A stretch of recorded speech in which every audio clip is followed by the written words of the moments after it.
Hello everybody, and welcome to Stories from Syrnarya.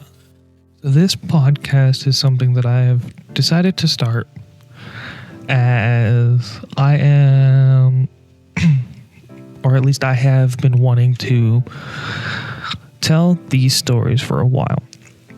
And I want to warn you, none of this is written down. A lot of these stories have changed over time. But these stories are something I want to tell. I want to grow a world. That's what I want Syrnarya to be, is a large world. And it'll start with this podcast, this story. And well, I do hope you enjoy the podcast. And let's just have a little bit of fun with it. Like, this is all off the dome. This is all improvised. Every bit of it. I don't know if I'm going to add comedy. I don't know exactly what's all going to happen. But I do hope you enjoy. And I want to real quick put a warning for this episode. This episode is fairly dark. So, and I know it's the first episode, but the reason why is because this character that is going to mainly be about has been a character that I've used for the past decade, maybe a few years longer, but about a decade. And I feel I want to solidify him as a character within this world. If you didn't know, I played D&D growing up for a very long time. And this was my very first character. So I want to solidify at least his backstory. That's it, just his backstory. He's going to keep his same personality, his same how he is in fighting, combat and all that. He's going to keep his same comedic chops sometimes. I don't know about how comedic it will be, but mainly his backstory is going to be the same as it was some odd decade ago or something like that.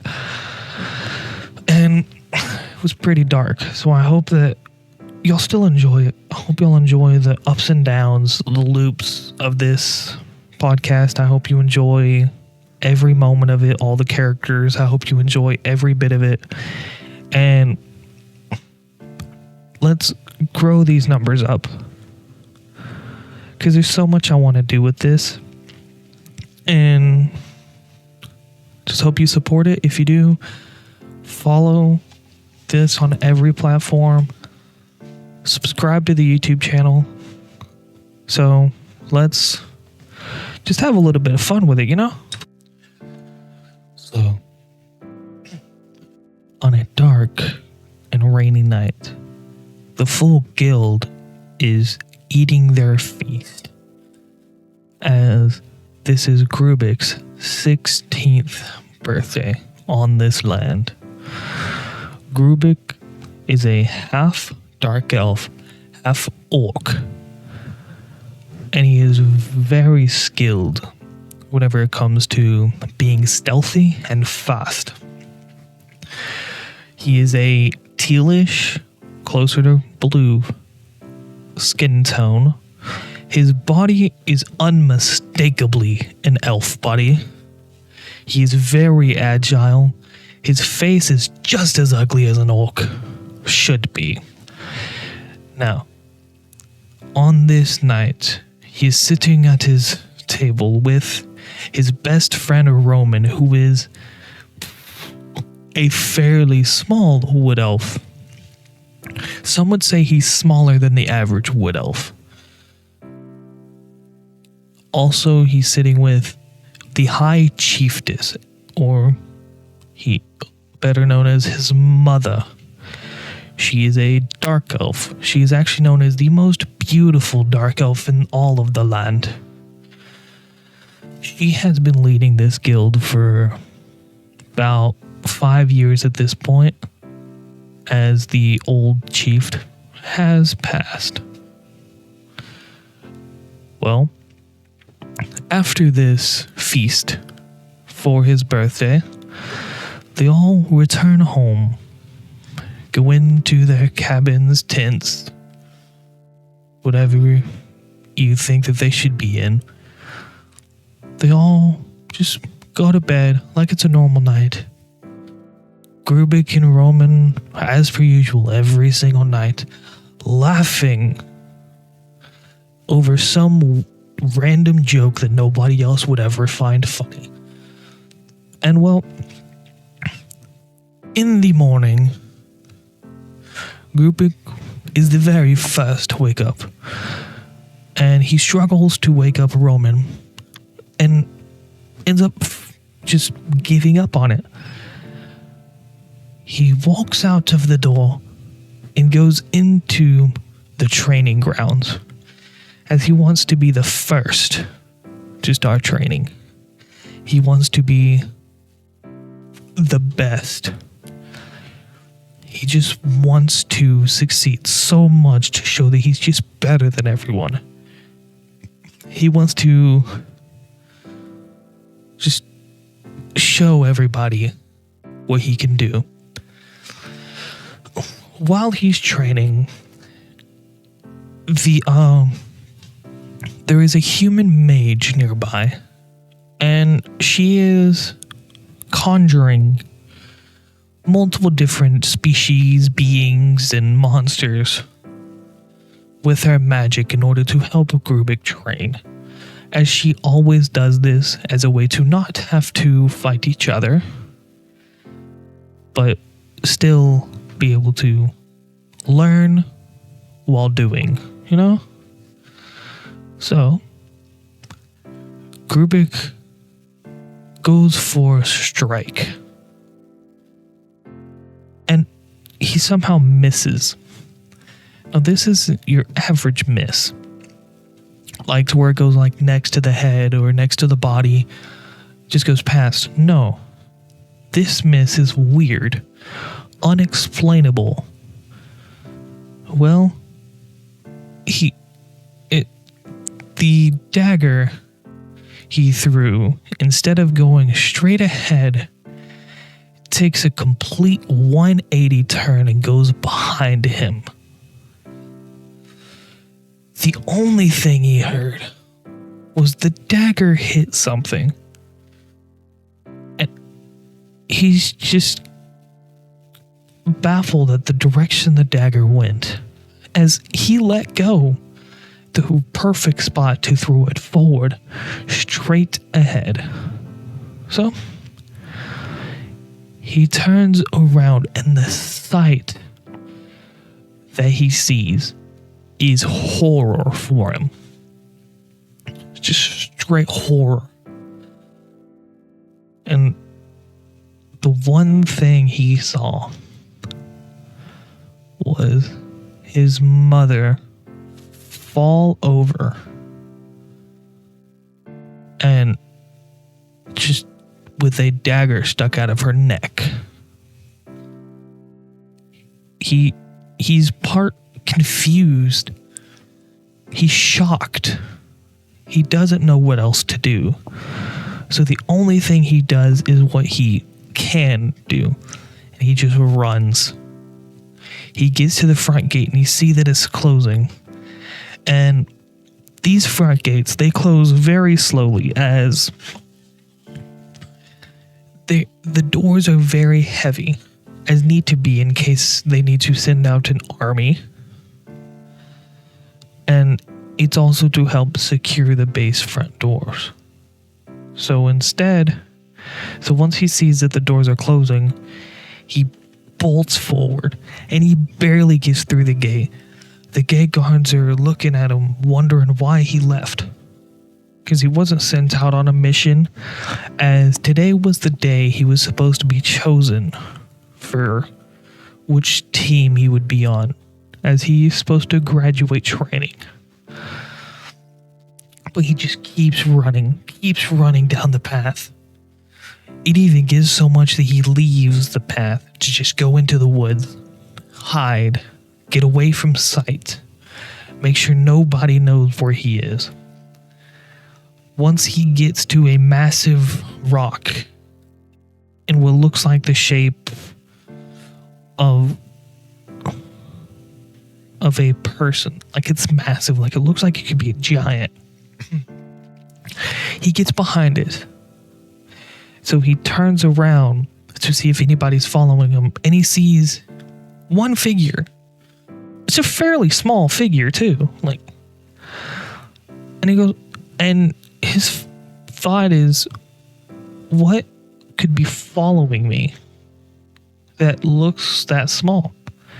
Once this figure gets closer, he realizes Roman has been following him this whole time. And at this point, he was probably running for 3, maybe 4 hours. Just sprinting. And he asks Roman, why are you following me? You should be back at camp. You should be receiving your graduation. You should be training with the others. Roman then looks back at him like, I couldn't leave my best friend. I could not stay behind while my best friend ran in fear for what could happen after the events of today. So, in turn, Grubick tells Roman, sorry, I shouldn't bring you along with me. I have a few theories for what I'm going to do, and I don't think I can ever return. This is no place for me anymore. Besides, I've just killed my mother. I don't know if I should be able to return back to my home. What I will be doing is trying to figure out what to do. Try and learn. Try and just live. Survive. I will continue training in order to be the best I possibly can. But just something aches me. How did that dagger go behind me? Everyone saw I threw it forward. I didn't throw it backward. Roman just looks confused. He was wondering what Grubick meant, as Roman wasn't outside of the house yet. He was still laying in bed. Whenever he came out, the only thing he saw was Grubick's figure running across the field. And he did know about the mother's death, as he saw her outside of the house along the path, because her duties were to go to the big stage to then begin the ceremony for graduation. Now, once Roman saw it and saw Grubick running, he chased after. Roman tells Grubick, don't worry, I know you would never. I know that that's something that you would never do, as your father already left. He abandoned you when you were young. So, of course you wouldn't kill your own mother on purpose. But what do you mean it went behind you? The target goes in only one direction. She does it. She conjures that target like that for a reason. It's just so you don't strike anybody with those weapons. Grubick looks at Roman, this time with a little more passion and a little bit more reason. He has a duty to fulfill. His first words after that is that he knows. Grubick tells Roman, there's no telling how that dagger went behind me, but I need to figure it out. I am going to go to the big city, and whenever I get there, I'm going to the library to figure it out, okay? Roman, you need to go back to camp. You need to go back. You need to be with everybody. You need to be there. Roman then tells Grubick, well, since you left, there's nothing back for me there. Why would I go there if there's nothing fun anymore? There's nothing meant for me anymore. Now that you are no longer in that camp, I can't go back. They're going to be looking to me for everything, and you know I can't stand the pressure. Grubick then tells Roman, well, come with me then. And if you do, you need to realize my mission will be to find my father. Learn how that dagger flew like that. Learn everything I need to know. I will be studying. I will not be very attentive, as you probably would want me to be. I will not be very sociable. I will do what I need to figure out what happened. So both of them walk out onto the path and begin just walking. They begin walking along the path before they come across some signs a few hours later. One is a sign that leads to a bandit camp. And I mean the biggest bandit camp. And the other sign leads to the big city. Now,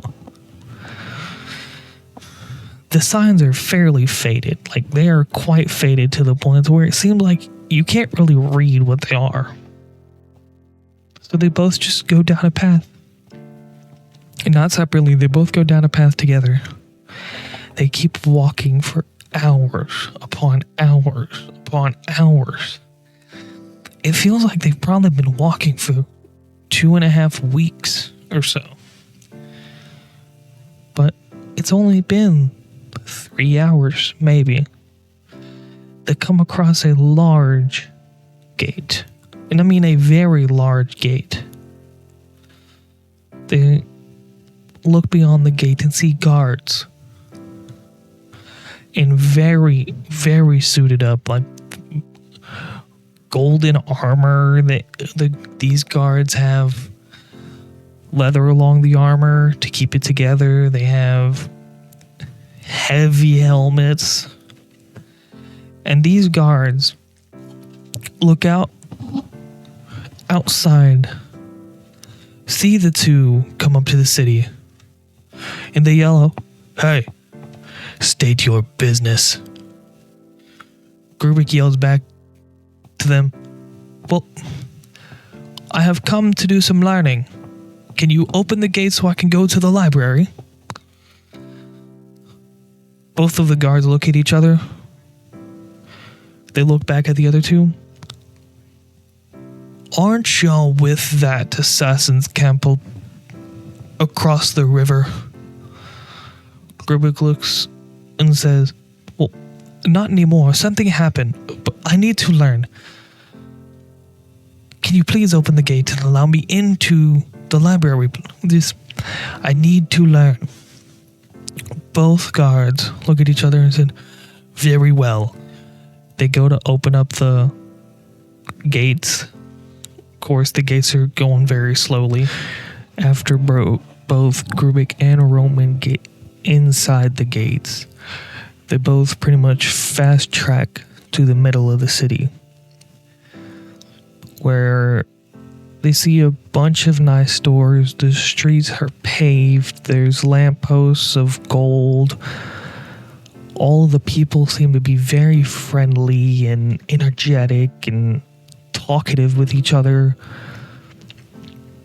Of course, they have to navigate through large crowds of people that are gathering. And once they finally reach the middle, they look upon a massive podium or massive sign or billboard of sorts that looks like the city map. So they begin looking at the map to to see where to go for the library. Once they finally get the information they need from this map, they immediately just walk directly in the direction that they know of.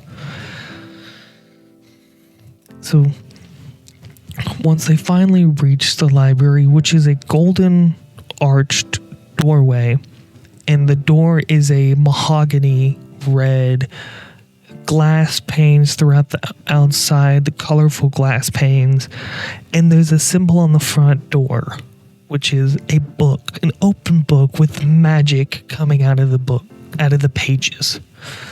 And that book is glowing a bluish color. So they reach that door and they go inside, and Grubick immediately just stops in the doorway. So Roman has to squeeze in between Grubick and the doorway. And Grubick sees the librarian, who maximum of 19 years old. She's a human woman. To Grubick, she's absolutely stunning.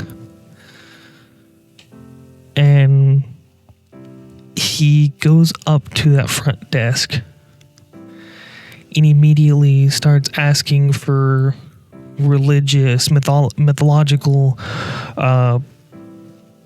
even enchants, death omens, magic, tomes.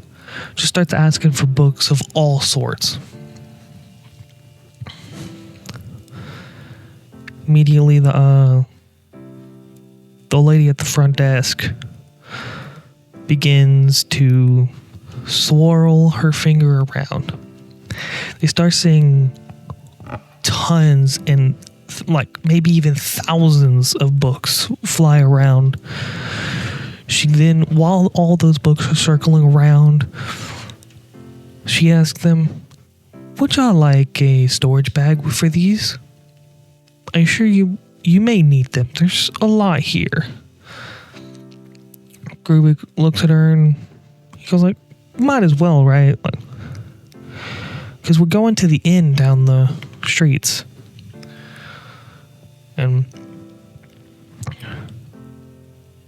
the lady then tells both of them, "So for all of these books in this bag, would you like to buy or rent these books?" They both look at each other. They're like, "We'll buy it. Yeah, I think it might do good to buy the books." She goes like, "Very well. That will be, I would say, probably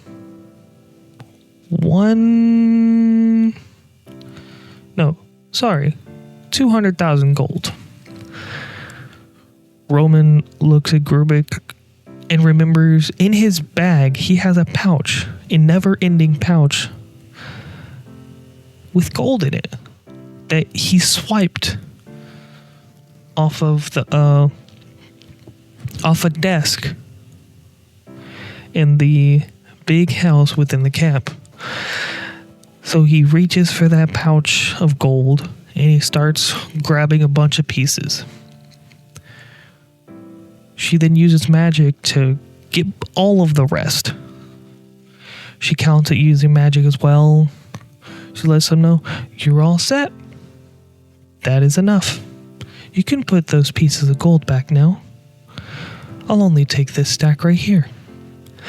So she gives Grubick the bag of books. They start making their way back.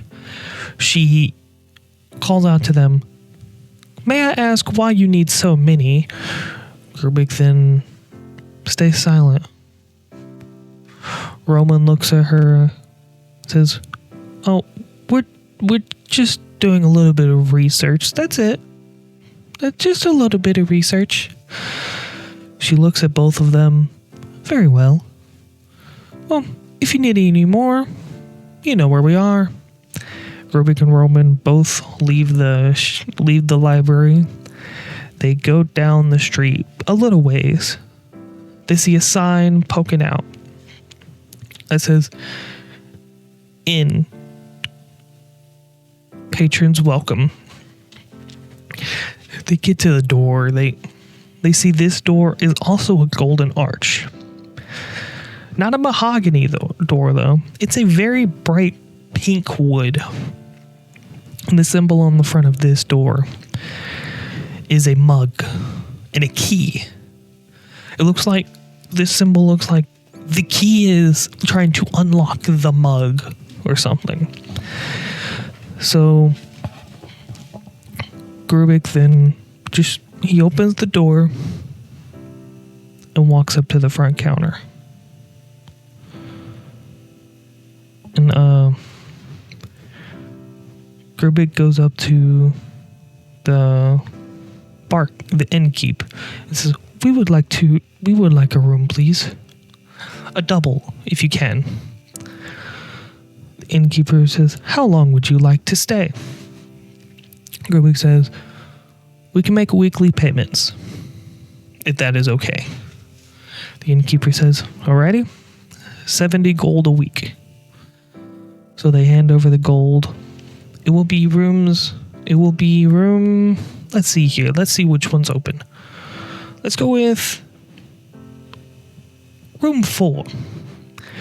So they both go up the stairs, down the hall. They find room 4. They use the key on it, go inside. Grubick then dumps a good chunk of the books out onto the bed. The first thing he opens is a mythology book about death. He seemed to have been lured by it. Like, that seems to be the book that was calling to him. He opens it up to a random page, and the only thing he sees is Lord of Death.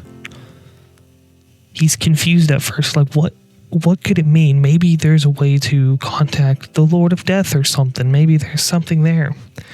So he begins reading the passages. He begins reading it. He learns that the Lord of Death is actually an orc.